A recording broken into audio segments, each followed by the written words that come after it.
नमस्कार दोस्तों, कैसे हैं आप सब लोग। मैं उम्मीद करता हूं आप लोग बहुत ही मजे में होंगे, बहुत ही शानदार होंगे। पिछले वीडियो में हमने जो हमारा डिटर्मिनेंट्स का वीडियो था उसमें हमने देख लिए हैं किस प्रकार से आर्टिकल्स ए एंड दे का हम लोग यूज करते हैं। और मैंने उस वीडियो में आपको प्रॉमिस किया था कि आपके लिए अगला वीडियो स्टार्ट करने से पहले एक एक्सरसाइज लेके आऊंगा।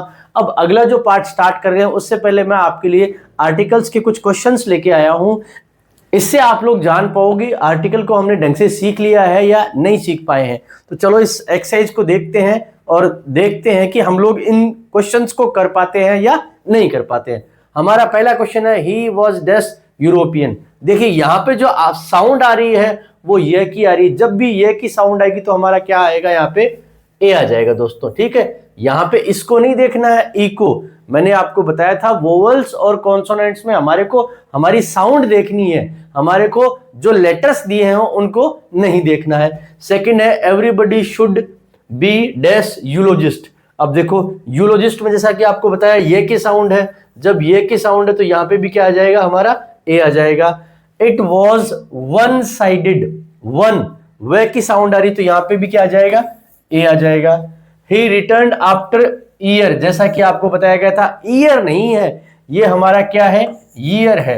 ये क्वेश्चंस ऐसे हैं जो बार बार एग्जाम में आते हैं, थोड़े से कंफ्यूजिंग है तो इनको देखना बहुत जरूरी है। तो यहाँ पे क्या आ जाएगा, ए ईयर। ठीक है, आउंस, ये है आउंस, आ की साउंड आ रही है तो यहाँ पे क्या आ जाएगा हमारा, एन। देखो ब्लैंक के बाद में जो वर्ड आ रहा है उस वर्ड की जो स्टार्टिंग प्रोनाउंसिएशन है वो हमको देखनी है और उसको देखने के बाद में हमें ए या एन का यूज यहां पे करना है दोस्तों। चलिए आगे चलते हैं। आगे लिखा हुआ है, ही इज डैश कालिदास। देखो वैसे तो प्रॉपर नाउन के पहले हम लोग आर्टिकल नहीं लगाते हैं, लेकिन यहां पे ए और एन की बात करूं, अगर कंपैरिजन करते तो हम लोग दे लगा सकते थे, लेकिन यहां पे अगर मैं बात करूं ए और एन की तो इसके पहले ए आ सकता है। सर ए कैसे आ सकता है भाई, उसकी तुलना, किसी व्यक्ति की तुलना की जा रही है कालिदास से कि वह भी एक कालिदास की तरह ही है। ठीक है, तो यहाँ पे आ गया है ए। वैसे कंपैरिजन आता साथ में लिखा हुआ कि मिस्टर एक्स इज कालिदास, तब तो हम दे लगाते और नॉर्मल सेंटेंस में ए आ सकता है। अगला सेंटेंस है, शी इज अनटाइडी। ए की साउंड आ रही तो हमारे यहाँ पे आ जाएगा ए। ठीक बात है। अगला वाक्य है हमारा, एज एयर। देखो एज साइलेंट है, एयर का मतलब होता है सक्सेसर या उत्तराधिकारी, तो यहाँ पे क्या आ जाएगा, एन, क्योंकि ए की साउंड आ रही है। ए आ ए उ ये साउंड आती है तो हमें एन लगाना है। अगला है यूनक। यूनक में ये की साउंड आ रही है तो यहाँ पे क्या आ जाएगा, आ जाएगा। यूनक का मतलब होता है नाइदर मेल और नॉट फीमेल। ठीक है, फिर आगे है यूलोजी। यूलोजी हम लोग देख चुके हैं, यूलोजी में भी आ जाएगा हमारा अरे दोस्तों। चलो अब आगे बात करते हैं, इट इज। ये बहुत ही शानदार वर्ड है, इसको प्रोनाउंस करते हैं यू।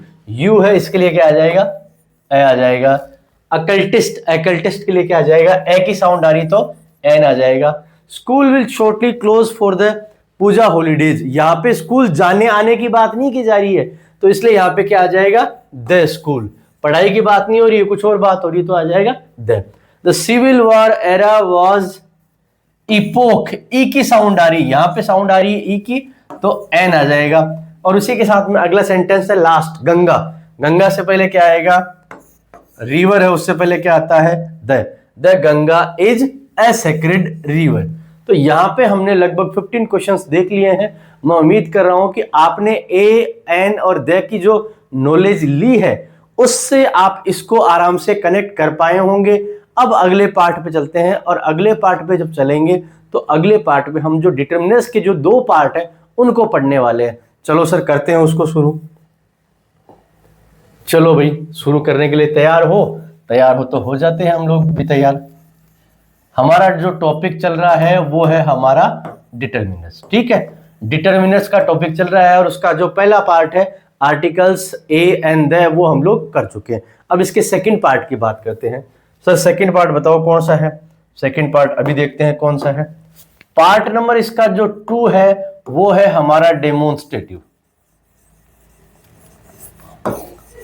डेमोन्स्ट्रेटिव का मतलब क्या होता है सर, देखो प्यारे बच्चों, डेमोन्स्ट्रेटिव का मतलब होता है डेमोन्स्ट्रेट करना, किसी चीज को इंडिकेट करना, दिखाना। जैसे इसके एग्जाम्पल से मैं आपको समझाता हूं ये क्या क्या है। इसमें आता है हमारा दिस, इसमें हमारा आता है दैट, इसमें आता है हमारा दीज, और इसमें आता है हमारा दोज। ये सारे इसमें आ जाते हैं। ठीक है, दिस दैट दीज दोज, और इनको किस प्रकार से यूज करते हैं वो भी हम लोग समझ लेते हैं। चलिए मैं आपको बताता हूं। पहले है हमारा दिस, जिसको हम लोग काम में लेते हैं नियर के लिए, और फिर है हमारा दैट, जिसको काम में लेते हैं फार के लिए। और कभी कभी आपको, कभी कभी रेयरली, कभी कभी ऐसे भी आपको देखने को मिलेगा कि जो हमारा दिस है उसको हम लोग प्रेजेंट टेंस में भी काम में ले सकते हैं। ठीक है, और इसी प्रकार से हमारा जो दैट है वो हमारा पास्ट टेंस में भी काम में आ सकता है। ठीक है सर, एग्जाम्पल से समझा दो, हमारे को ढंग से समझ में आ जाएगा।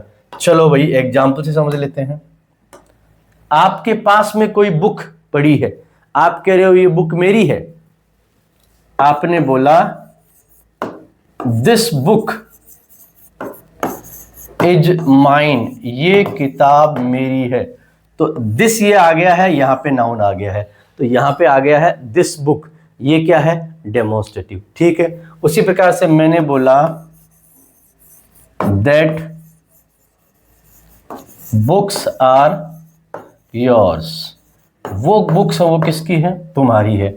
ये दैट आ गया, उसके साथ में ये नाउन आ गया, तो ये यहां पे हमारा क्या बन गया है, डिटर्मिनर बन गया। ठीक बात है सर। प्रेजेंट पास्ट की आप बात करें थे, वो तो आपने बताया नहीं हमारे को। लो अभी बात करते हैं प्रेजेंट पास्ट वाला। एग्जाम्पल से समझाता हूं आपको।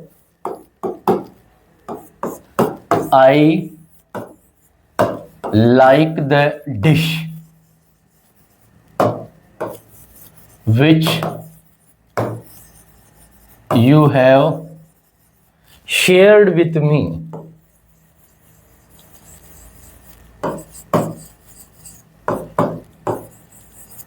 अब देखो यहां पे जो दे दिया है उसकी जगह बहुत बार आपको देखने को मिलेगा दिस।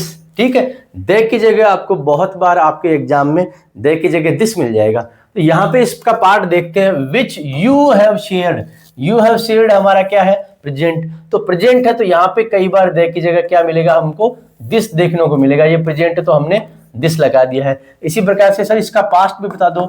पास्ट की बात करता हूं, आई लाइक्ड दैट, दे की जगह दिस की, दिस यहां आया था, यहां इन्होंने दैट लगा दिया है। I liked that dish which you shared with me yesterday. इसका मतलब कल आपने जो मेरे साथ में डिश शेयर की थी वो मुझे पसंद आई थी। तो पास्ट में चले गए, यहां जब पास्ट आ गया, शेयर्ड वर्ब की सेकंड फॉर्म है, ये पास्ट में आ गया, तो यहां पे हमने दैट का यूज कर लिया, और यहां प्रेजेंट है तो हमने दिस का यूज कर लिया। मैं उम्मीद कर रहा हूं कि आप मेरी बात को समझ गए हो। ऐसा एग्जाम में कभी कभी ही देखने को हमें मिलता है। चलिए सर आगे चलते हैं। चलो भाई आगे चल लो। अब मैं बात कर रहा हूं दीज और दोज की। दीज दोज, ठीक है। दीज आता है हमारा नियर के लिए, ये आता है हमारा फार के लिए। वो प्रेजेंट टेंस पास्ट टेंस वाली बात आपको समझ में आ गई है, उसी तरीके से ये हो जाएगा। लेकिन ये आता है हमारा प्लूरल के लिए। जिस प्रकार से हमारा दिस और जो देट है वो किसके लिए आता है, वो हमेशा और हमेशा आता है हमारा सिंगुलर के लिए, लेकिन ये हमारा आता है प्लूरल के लिए। ठीक है, चलो भाई। दीज पेन्स आर माइन, ये पेन मेरे हैं। ये दीज आ गया डिटर्मिनर, ये आ गया noun. Those things are yours, वो वस्तुएं तुम्हारी है, ये दोज आ गया। ठीक बात है। देखो एग्जाम में ऐसे सेंटेंसेस आने की थोड़ी संभावना कम रहती है, क्योंकि एग्जाम में हम लोग लोकेशन जो है, पेपर में लोकेशन के बारे में दिखाना थोड़ा सा मुश्किल है, लेकिन फिर भी हमें बेसिक चीजें पता होनी चाहिए। एग्जाम में इस तरह का कोई भी क्वेश्चन दिया हुआ होता है तो हम आसानी से उसको कर पाएंगे।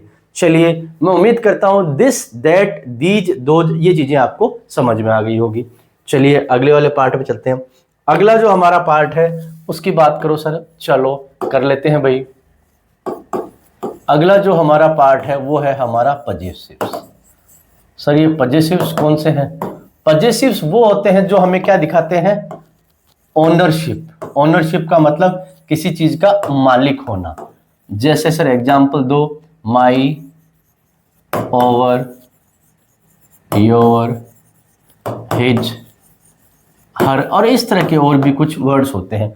जब जब ये वर्ड्स आएंगे तो आप समझ लेना कि ये हमारे पजेसिव, ओनरशिप दिखाने वाले। ठीक बात है। चलो एक एग्जांपल से समझाता हूं मैं आपको। This is my book. मैंने बोला बुक क्या है? बुक है हमारा नाउन, माई क्या है? हमारा डिटर्मिनर। सर आपने अभी भी तो कहा था कि दिस भी है, वो भी डिटर्मिनर होता है। क्या यहाँ पे डिटर्मिनर है क्या? नहीं, यहाँ पे ये डिटर्मिनर नहीं है। यहाँ पे काय का काम कर रहा है? प्रोनाउन का। कैसे? यहाँ पे ये किसकी जगह आ रहा है? यहाँ पे ये आ रहा है नाउन की जगह। सर ये डिटर्मिनर भी तो हो सकता है, लेकिन इसके बाद में देखो, इसके बाद में क्या आ रही है? वर्ब आ रही है। और हमने पढ़ा था डिटर्मिनर के बारे में कि डिटर्मिनर के बाद में हमेशा क्या आना चाहिए? नाउन आना चाहिए। नाउन यहाँ पे आया नहीं है और एक और डिटर्मिनर यहाँ पे आ गया, तो हमारा डिटर्मिनर ये हो गया। माई, ओवर, योवर, हिज, हर, ये सब नॉर्मल चीजें हैं, आप समझ गए होंगे। इसमें डिटेल में जाने की हमको आवश्यकता नहीं है, मैं ऐसा उम्मीद करता हूं। ठीक बात है। इसके बाद में एक पार्ट और पढ़ने वाले हैं, उस पे चलते हैं। चलिए 4 नंबर पे आता हूं, डिस्ट्रीब्यूटिव्स। अब हम पढ़ रहे हैं डिस्ट्रीब्यूटिव, जिसमें किसी प्रकार की डिस्ट्रीब्यूशन की बात की जाती है। देखो इसके बाद में जो पार्ट आने वाला है ना, वो इस चैप्टर का मोस्ट इंपॉर्टेंट पार्ट है, जो एग्जाम का फेवरेट पार्ट है। एग्जाम के फेवरेट चीजें उसमें से आती है, तो उस पार्ट को आप लोग मिस मत करना। पहले इसको पढ़ते हैं, फिर उस पे आते हैं। चलिए उसमें आ जाते हैं। इसमें कौन कौन से आते हैं? इसमें आ जाते हैं हमारे आइदर, नाइदर, ठीक है, और ईच, और उसी के साथ में आ जाता है हमारा एवरी। ये आते हैं। सर ये आइदर नाइदर जो होते हैं, इनमें क्या होता है? चलो आइदर नाइदर में क्या होता है वो हम देखते हैं। आइदर का मतलब क्या होता है सर? आइदर का मतलब होता है 1 आउट ऑफ 2। ठीक है सर। सर फिर नाइदर का क्या मतलब है? नाइदर का मतलब, इसमें थोड़ा सा बदलाव कर दो, नाइदर में है नन, कोई नहीं, आउट ऑफ 2। इसका मतलब आइदर और नाइदर, जिनको इधर नीदर भी कहा जाता है, उनमें दो की बात की जाती है। आइदर का मतलब है दो में से कोई एक, और नीदर या नाइदर का मतलब है दो में से कोई भी एक नहीं है। ठीक बात है। चलो सर एग्जाम्पल से समझा दो, एग्जाम्पल से हमारे को एकदम बढ़िया समझ में आएगा।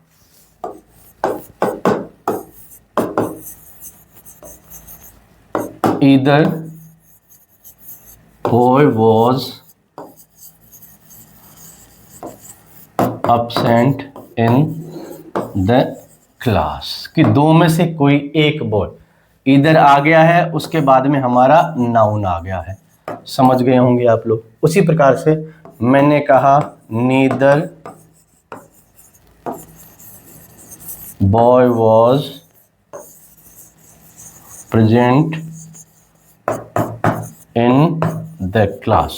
ठीक है, नीदर में दोनों में से कोई नहीं, दोनों एब्सेंट है। नीदर आ गया, नीदर के बाद में नाउन आ गया। ठीक है, इधर और, नीदर नोर, आइदर और, नाइदर नोर, ये पढ़े हैं। और वाले वो तो अलग होते हैं, सब्जेक्ट वर्ब एग्रीमेंट वाले। यहाँ पे केवल आइदर नाइदर हमने पढ़ा है। मैं उम्मीद करता हूं आइदर नाइदर वाला जो कॉन्सेप्ट है आपको समझ में आ गया होगा। चलो इससे आगे चलते हैं। ईच और एवरी। देखो ईच और एवरी जो है ये भी बहुत ज्यादा इंपॉर्टेंट है।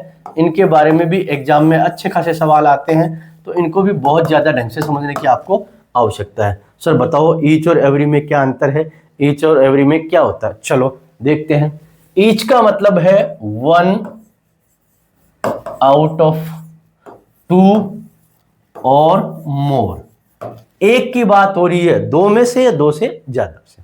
ठीक है, यहां क्या हो रहा है सर? यहां क्या हो रहा है? 1 आउट ऑफ मोर देन 2। यहां पे ज्यादा से ही बात करेंगे। ठीक बात है। चलो सर ये बात तो समझ में आ गई, एक चीज और बता देता हूं। इसका मतलब होता है, इसका यूज होता है हमेशा हमारे लिमिटेड नंबर के लिए, और इसका यूज होता है हमारा अनलिमिटेड नंबर के लिए। सर एग्जाम्पल दे दो तो एग्जाम्पल से हमारा काम बिल्कुल आसान हो जाए और हमारे को समझ में आ जाए। He has books in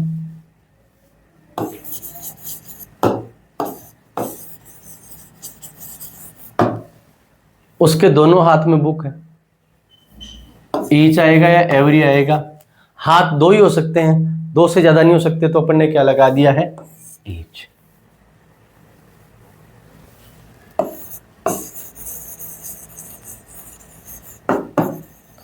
dash parent was present in the PTM. PTM में पेरेंट में कितने लोग होते हैं? दो। दो के लिए क्या होगा? ईच आएगा, एवरी नहीं आएगा। ठीक है, चलो अब सर आगे और समझा दो थोड़ा सा, ईच और एवरी को थोड़ा सा खोल के समझा दो। चलो भाई समझते हैं। ईच और एवरी, लिमिटेड अनलिमिटेड वाला कॉन्सेप्ट। कौन सा कॉन्सेप्ट? लिमिटेड वाला, और साथ में ही अनलिमिटेड वाला कॉन्सेप्ट, ये भी हम लोग जान लेते हैं। चलो, student of the class is good, ये मैंने बोल दिया है। यहां पे ऐसा ही एग्जाम्पल और ले लिया, इसमें थोड़ा सा मैं बदलाव कर लूंगा। Student of world is good. अब एक बार बताओ, हमने यहां बात की है क्लास की। क्लास में क्या बच्चे लिमिटेड होते हैं? 10, 20, 30, 50, 100, 200, 500, एक लिमिट होती है बच्चों की क्लास में। तो जब लिमिट होगी तो क्या आएगा यहाँ पे? ईच। वर्ल्ड में, दुनिया में बच्चों की लिमिट है? नहीं भाई, स्टूडेंट्स कितने भी हो सकते हैं, तो यहाँ पे क्या आ जाएगा? एवरी। ये हो गया है। तो मैं उम्मीद करता हूं आप मेरी बातों को समझ गए होंगे। ईच का मतलब एक, कितने में? दो में से या दो से ज्यादा में से। ठीक है, और एवरी का मतलब क्या होता है? दो से ज्यादा होते हैं उनमें से एक, और अनलिमिटेड नंबर के लिए आता है। बहुत बार यहाँ पे देख सकते हैं एवरी की जगह ईच भी आ सकता है। इस बात को आप ध्यान रखना है। क्यों?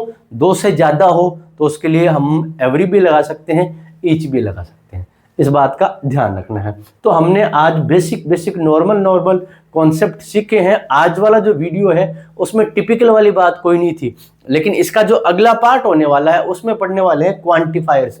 इसमें some, any, much, many, little, few, उनके बारे में पढ़ने वाले हैं, और उनसे एग्जाम में सवाल जो है बहुत ज्यादा आते हैं।